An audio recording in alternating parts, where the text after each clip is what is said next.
یه شیرینی خوشمزه با یه سیب و یه دونه خمیر ورقه‌ای. سلام دوستای گلم، امیدوارم که حالتون عالی باشه. بریم با هم یه دسر سیب خوشمزه درست کنیم. 2 تا الی 3 تا سیب میخوایم و یه دونه خمیر و سلام نامه تمام.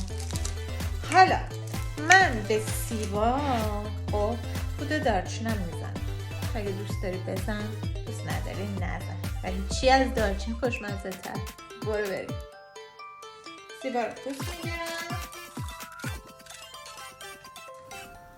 خوردشون میکنم.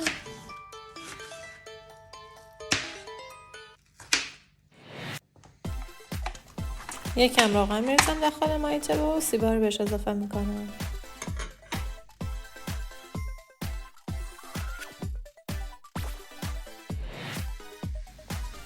دارچینی بهش اضافه میکنم. رنگش که یکم عوض شد خاموش میکنم زیر شعله رو و میذارم تا خنک بشه.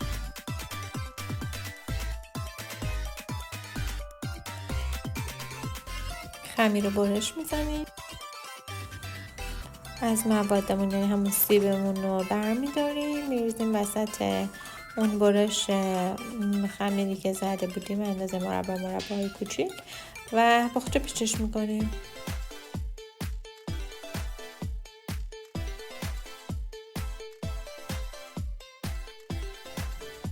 از تخم مرغ و شیرم برای روشون استفاده میکنیم.